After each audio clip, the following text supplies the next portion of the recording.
Welcome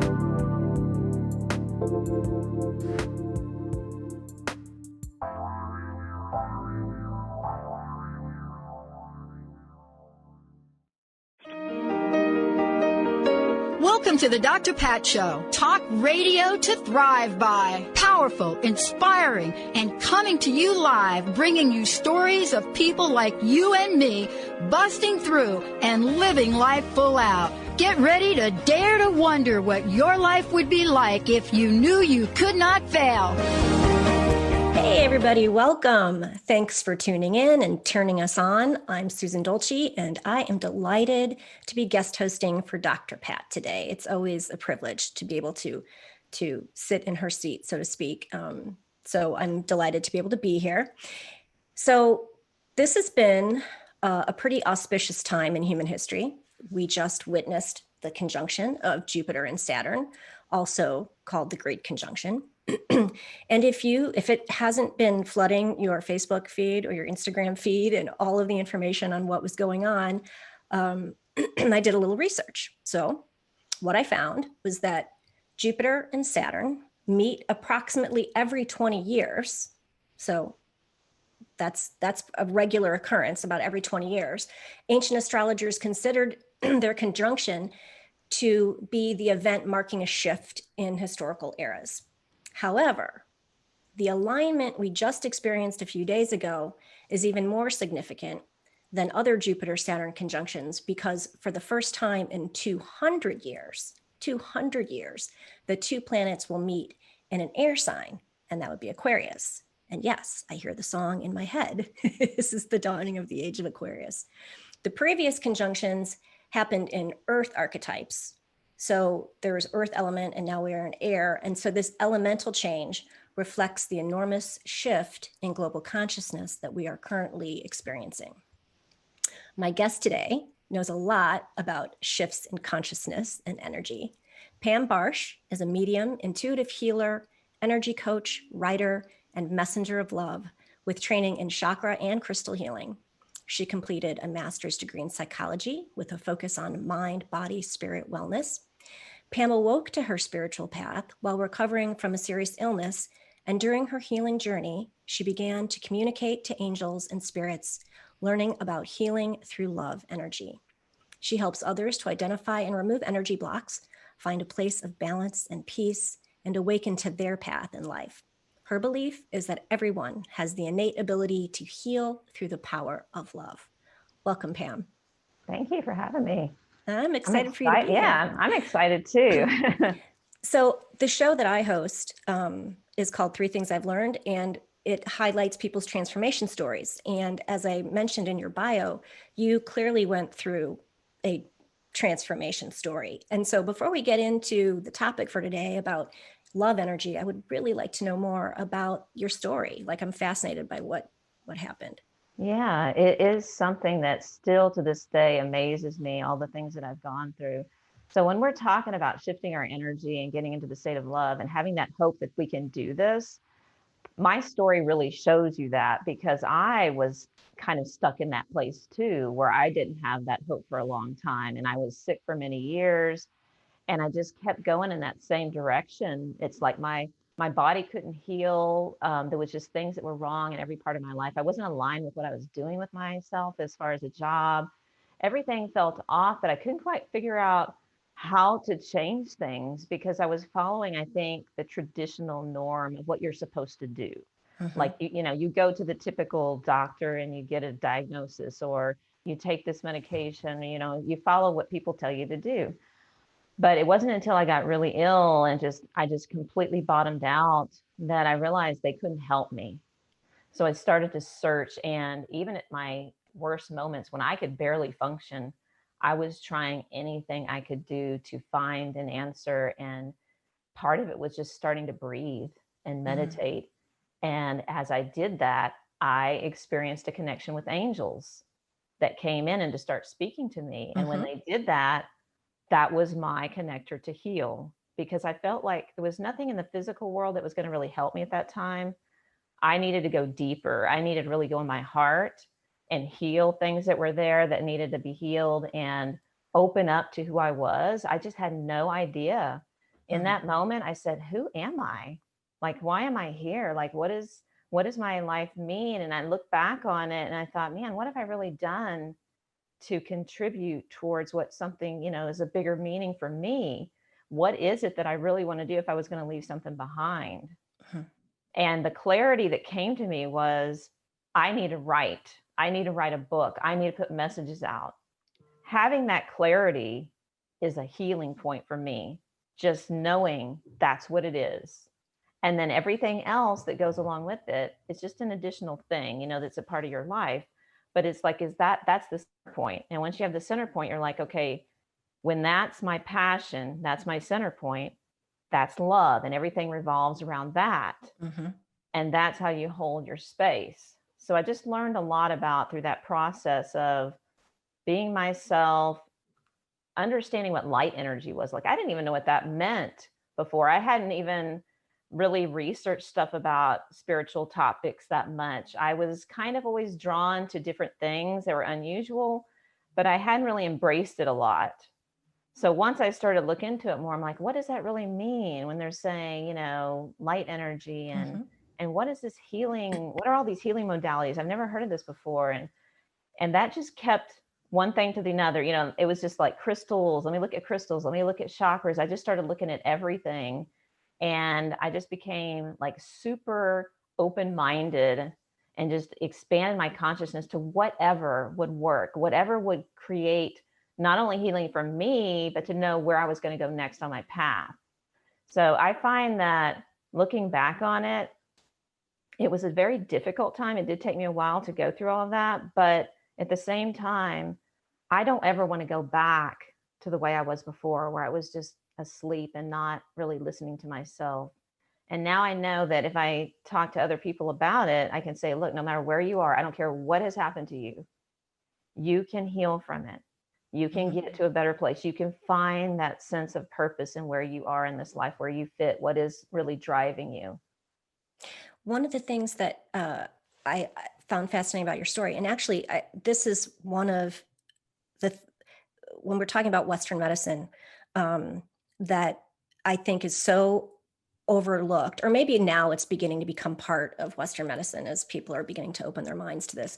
But as we're talking, and we're going to talk about frequency, how when we don't listen to our bodies, when we're ignoring, we're in our mind and we're not in our bodies are going to find a way to send us messages saying, you need to stop this, or you need to change something. Our bodies don't lie, right? And so that's what I think, like, it's so important to check in when we're not feeling something, when something hurts, when there's pain in our body, when there's headaches, when there's, right? I mean, we need to check in and get out of our head and get into our body to find out what our body's trying to tell us. Yeah, that is so true. And I think one of the issues that I had is I like to get I would do a lot of things like reading and jobs that would use my mind quite a bit. So I was always doing things that were more analytical and logical. And I think what was happening is I was using my energy so much in my head that it wasn't really connected to the rest of my body. And so Exactly. I was really kind of not in my body, to tell you the truth. I was really floating all over the place and mostly in my head, and I would have headaches and I couldn't figure out why I was having headaches. So part of it was just having this congestion of energy in my head and not being as grounded and all of that. But also it's because I was blocking the flow of energy, as you come through the crown chakra and all of this, like I was blocking that connection. I wasn't asking for help either, which is kind of funny to think about, but I wasn't really in the mode of praying and asking for help if I needed guidance. I was just in this feeling like suffering, in a sense, like, how do I get out of this? This is never going to change. But you have to begin to shift that no matter where you are in it. Because when I was at my worst, I would tell myself, I'm healing, I'm strong. And that is what really helped me the most, is to identify myself differently, to see myself as completely in my path, completely healed. And I would get these visuals of myself like that. And then having it happen was like, wow, this is actually possible. I knew it was when I was trying to plant the seed, but to see it happen was a whole nother thing. Yeah, it really is. I think we take for granted the power of Mhm. visualization and our power to heal ourselves. We're just because we're like you said in the beginning, like you go to a doctor and we're expecting the healing community to find the answer, to give us a pill, Mhm. to have a procedure or whatever, when we really have the power in Right. us to heal. Yes. Yeah. Yeah. So we're going to take a break here. When we come back, we're going to get deep into the power of love energy and frequency. I definitely wanted to discuss more about, um, the energy of fear, the frequency Mhm. of fear versus the frequency of love. Okay. So we'll be right back. You're listening to the Dr. Pat Show. I'm Susan Dolci.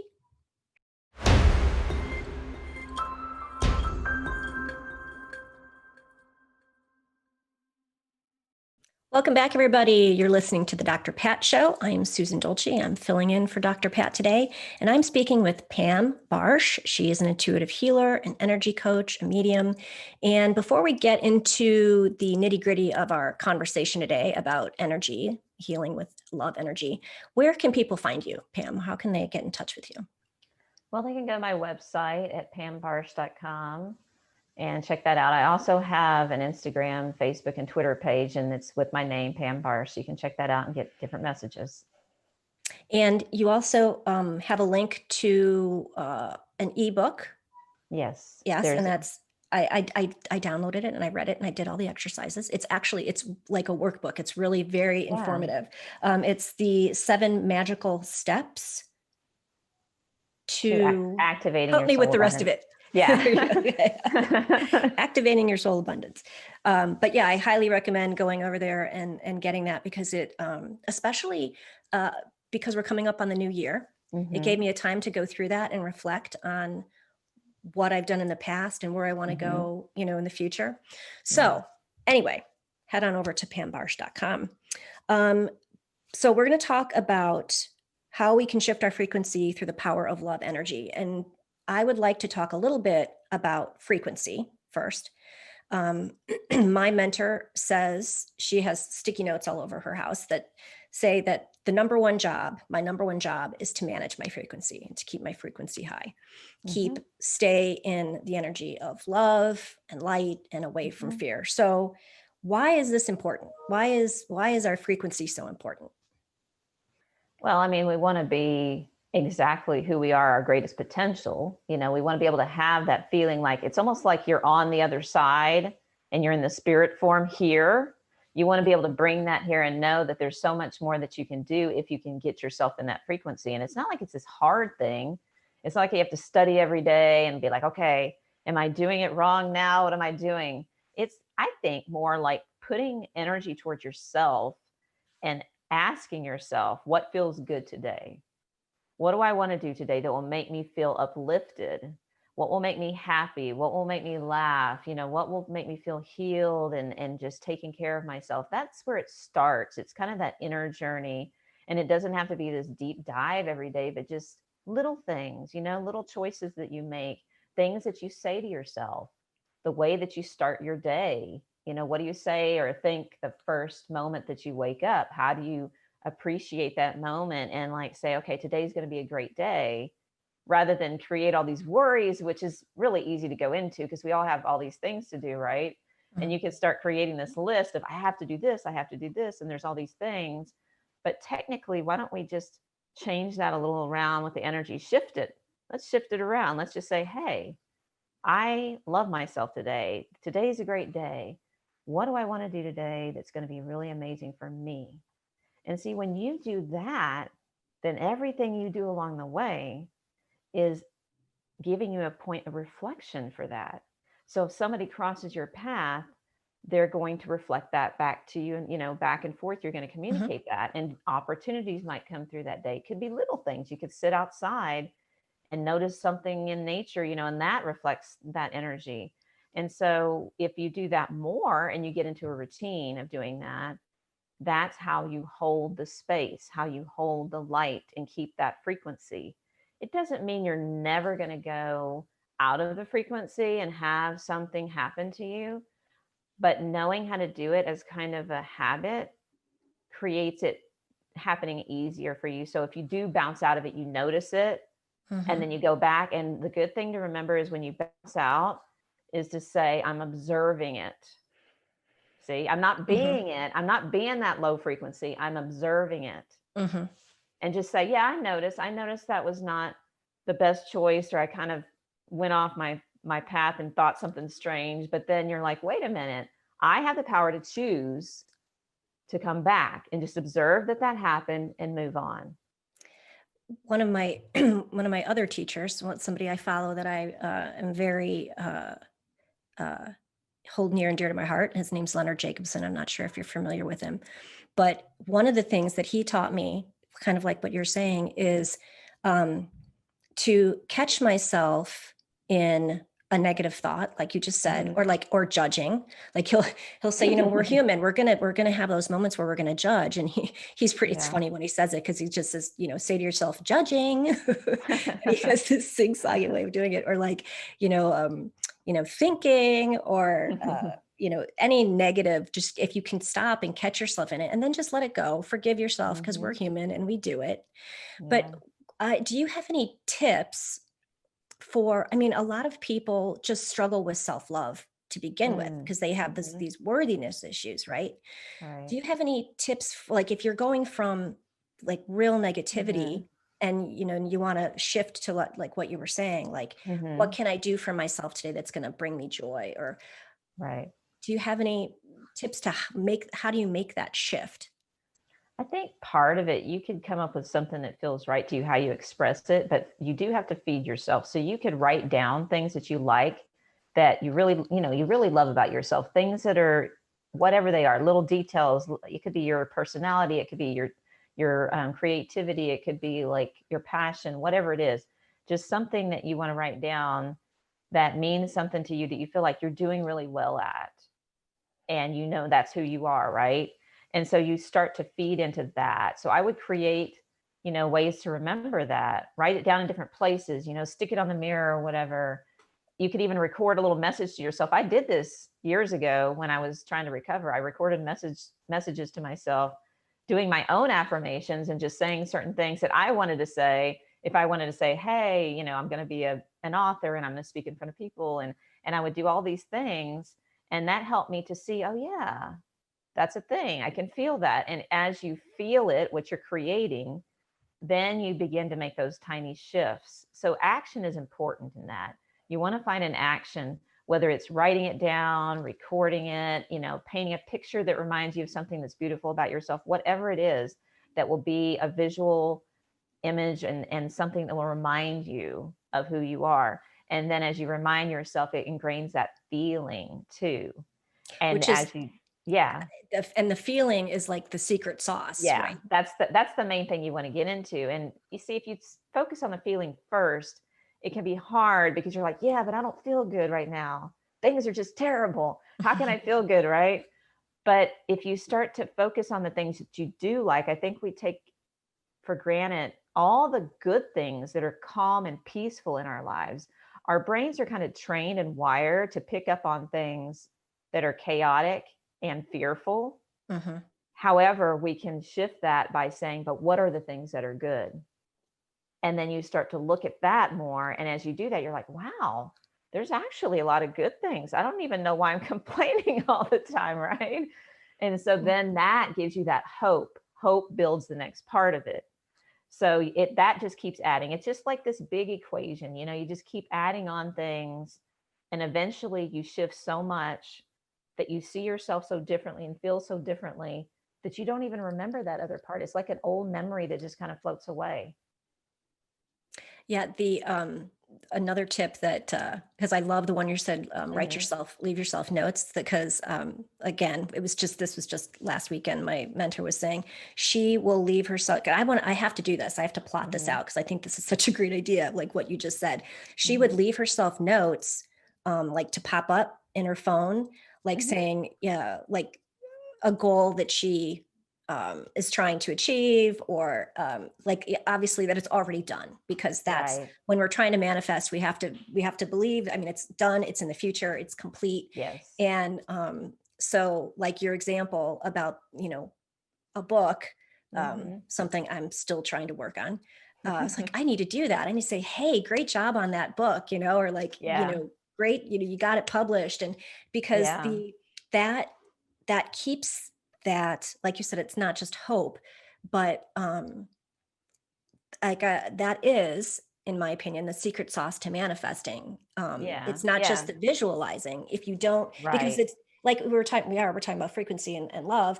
That vibration is going to your vibration. What you're feeling is what the universe is going to give you back, right? Yeah, you want to kind of create the energy and the vibration of where you want to be, exactly like the thing you want to create. Like if you want to write a book and you want to be in it so much that you see it complete.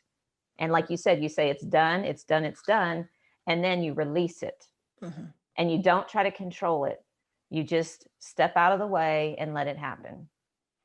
Yeah, that's the hard part for me. That's the hard part. I know it's a challenging part. The hard part for a lot of people. Our mind wants to keep busy and keep doing things like, what are the next tasks that I need to be working harder. We always want to work harder. But it's funny because when we do that, we don't listen. We don't hear what is really the next step. What is the slower pace of getting to that point we're trying to, put something out or whatever. So I think it's just, coming back to our heart space more, breathing more, getting ourselves to slow down. That manifestation is going to happen when you let go and breathe into your heart. That's when you're really yourself. Because if you're being yourself, you're going to match with that thing. It's just going to come in naturally. If you push it too much and you try to like overachieve, you might get something else that's not really what you wanted. It could come in sooner maybe, but it may not be the thing you were really trying to, search for. So I think it's best just to take those pauses where we can like really breathe and kind of re-acknowledge that we are getting there. We're getting there. We are there. It's already happened. It's already done. Right. So let's just be happy in our space. Right. Yeah. This is a great time to take another quick break. Susan Dolci. I'm guest hosting for Dr. Pat. I'm talking with Pam Barosh. We'll be right back.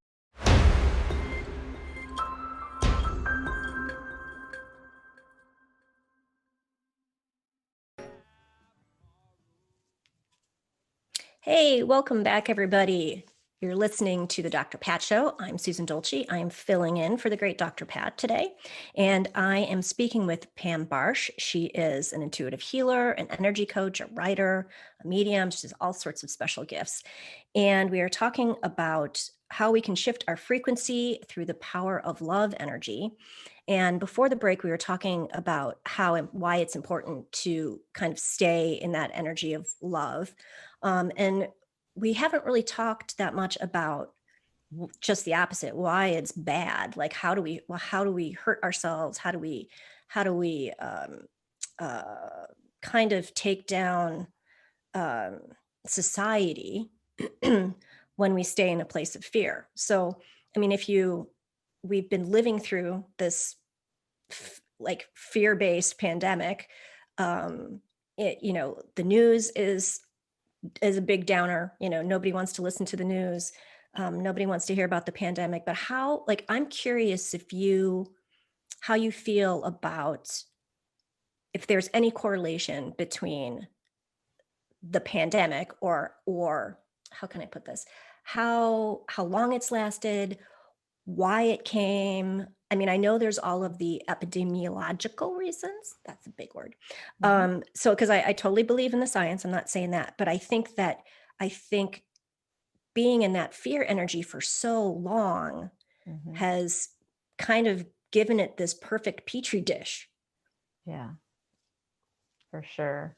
Yeah, it's interesting because I don't think I would have ever thought this would happen in my lifetime. So it's created a big perspective for me. And coming from the place of creating what I was doing, it really made me look at that a lot to see, well, what does this mean for everybody? What do I do with this if I'm going to move forward with what I want to do to talk to people? And, a lot of it, I think, it is an awakening point. It's definitely a big shifting point for the collective.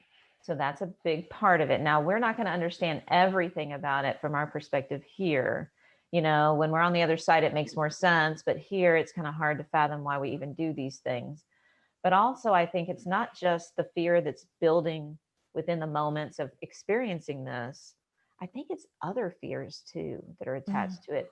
Things that are just smaller things, just like if you're fearful to put yourself out in the world and try something new, you're fearful of a certain food, you're fearful of relationships, whatever it is.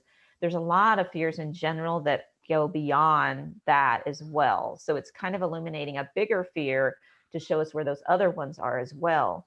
And it's something that's collected over time. It's not just this one point in time. So Mm-hmm. this has been in the making for a long period of time where it's like, okay, we've been in this stuck state of not shifting as much, just kind of holding ourselves back. And so now it's like, what's really important? When you are pressed with this issue, you have to really look at that. What matters the most to you? What brings you the most joy? What is going to help you to be more in that presence of that love energy? What is going to make you feel good every day?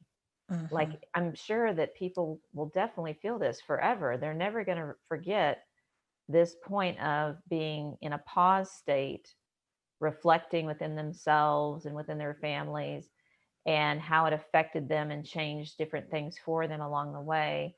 And it gives us this sense of strength, honestly. Even though it's difficult, we have to realize that we are building a lot of strength through this. I mean, we have overcome things that seemed like, how are we going to get through it? Even when we were first saying it's going to be a couple months.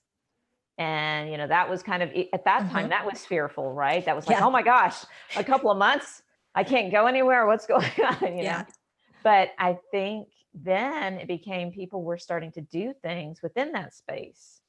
Let me spend more time with my family. I mean, I see people in my neighborhood like doing things they never did before, Mm-hmm. hanging out with not the neighbors, like, everywhere, like in a group, but just like talking with their kids and going for walks and riding their bikes and just doing all those things they probably didn't find the time for before. And so I think that's interesting to see that.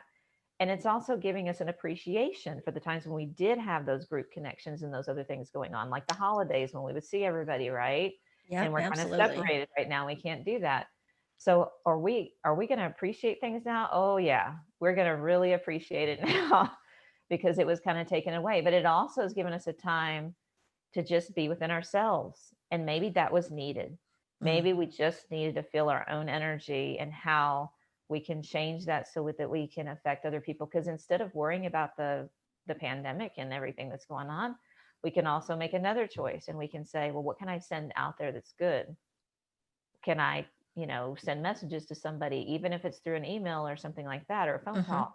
Can I focus on sending love to people who are needing healing? Can I send it to the earth? Can I just send it to the collective? And can I shift it that way? Yes, you can. And if we all do that, how powerful is that? Mm-hmm. I Yeah. mean, that's where we're going to shift out of it. And it takes a little bit of a curve because we went through it for a while and it's getting to the point where it's going to start to bounce out of it. Okay. Mm-hmm. But it's not there yet, but it's starting to shift in that way. It may not seem that way because there's a lot of fear in the media and they're Yeah. giving us a lot of numbers and all these different things. But remember, you have a choice.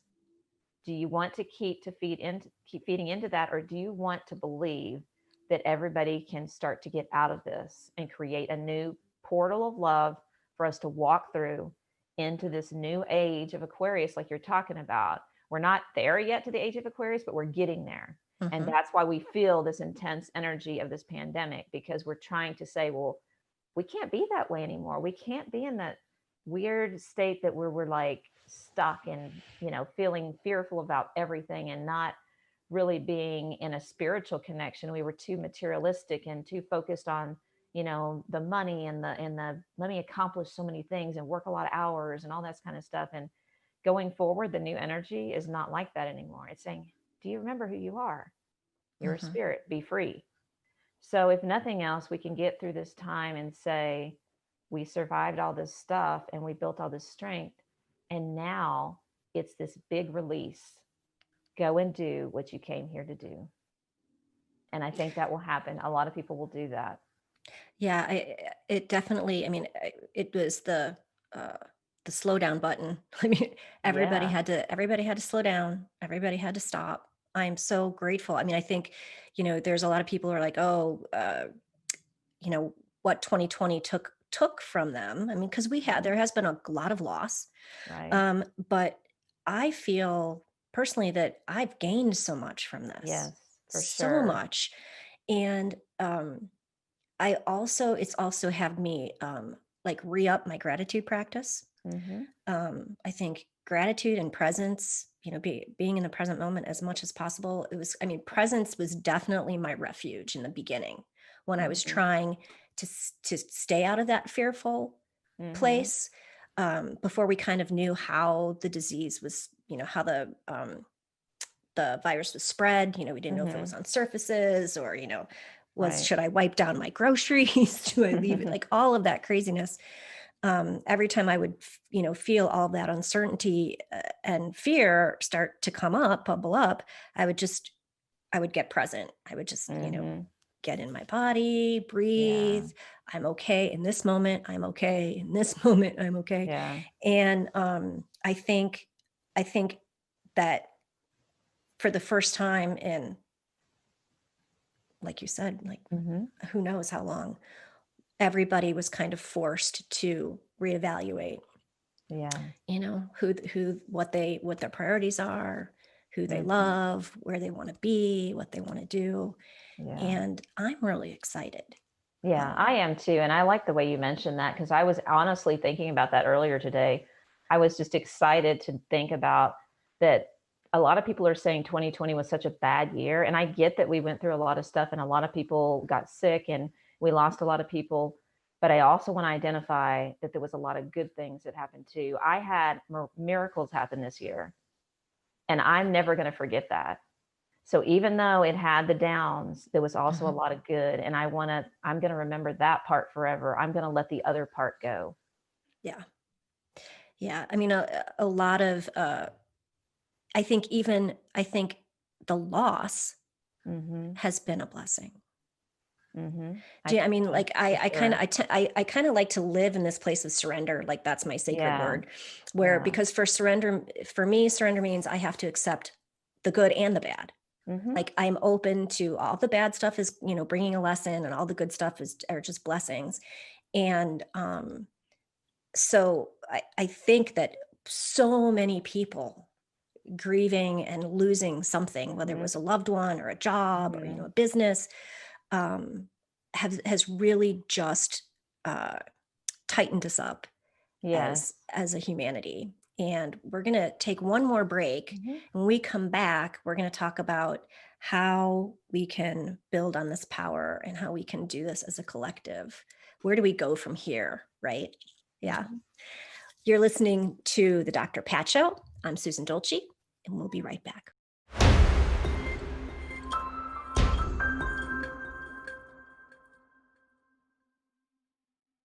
Hey, everyone. We are back. I am Susan Dolci. I'm filling in for Dr. Pat today, and I'm talking with Pam Barosh. We're talking all things energy and frequency.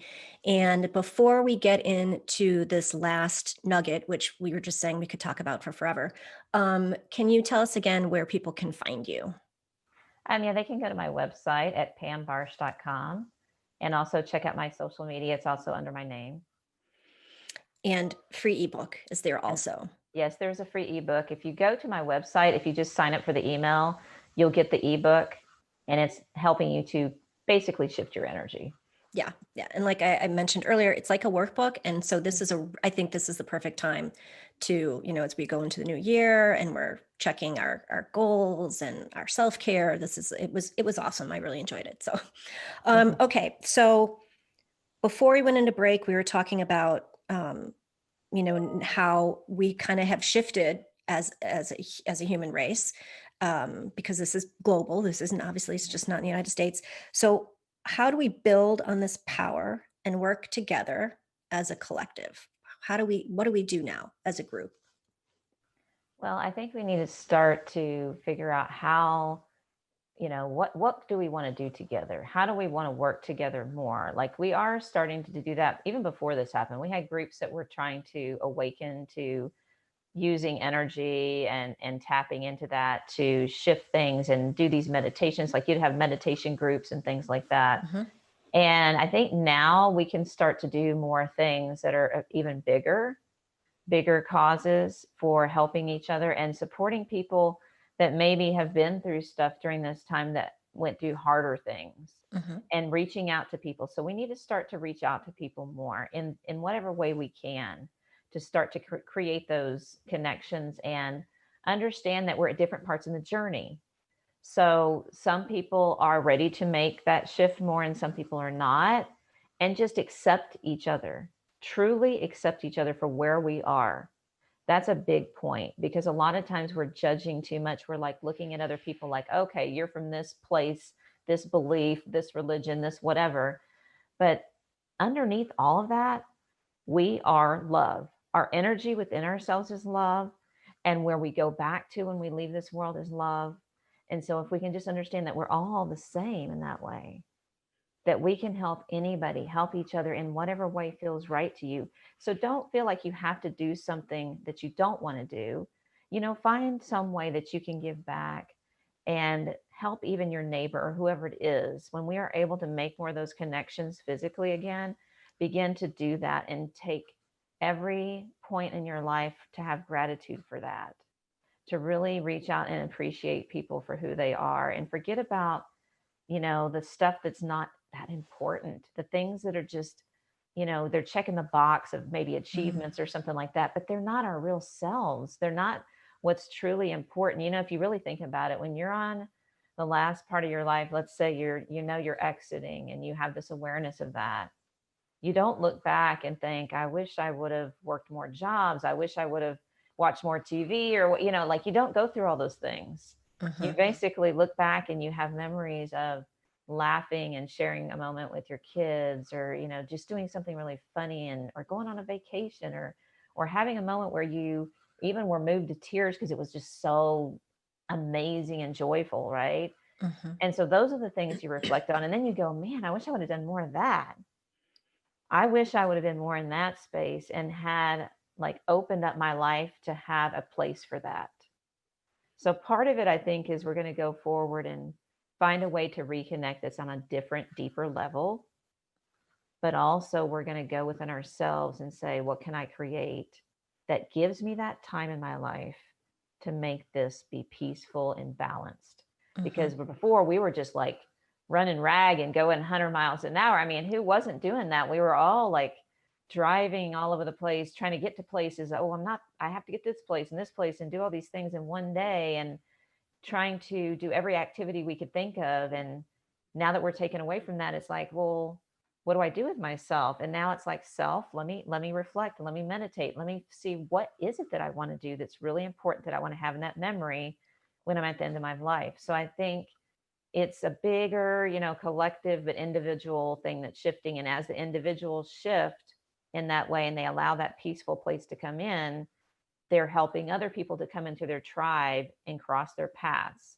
So what will happen is, most likely we'll get to the other side and we'll see, okay, once we're out of the pandemic, what is my tribe? Where is the place I belong? Mm-hmm. And it may be different than when we moved into it. Yep. So people will move out of our lives a little bit, or kind of take a backseat a little bit. They may not be there as much. And then other people will come in, and you'll just know that that's where you're supposed to be. It'll have a different feeling to it. It'll be a lot easier, and you'll have a purpose together. Like Mm-hmm. it's a small group collective purpose, but then also a bigger collective purpose. And I think that's also really important, just for your own personal frequency, is being in a community that resonates with you, like-minded people, like you said, especially working towards the same goal, whether it's, to serve or inspire or educate. And I think people overlook that a lot, or maybe maybe not overlook it, but my example would be, because my church was closed, I started attending a different church online. My friends, it's actually located in Maine. I'm a Catholic, so it was my my local parish. And this church in Maine it's completely different denomination, but it felt so right. And they were so welcoming. And it's like, I don't know if I don't know how I feel about the whole Catholic thing. Like it's been, not getting notched away little by little over the years with all the different scandals and things like that. And so I think we need to, it's important to look at the communities we're in and how they're supporting us, and the vibrations and the frequencies of the people that are in that community, super, super important. Yeah. Sometimes we get stuck in wanting to do the same thing all the time because it's comfortable, and we don't push ourselves out of the box a little bit. So a lot of it has to do with that, because, you have your familiar faces and friends and things.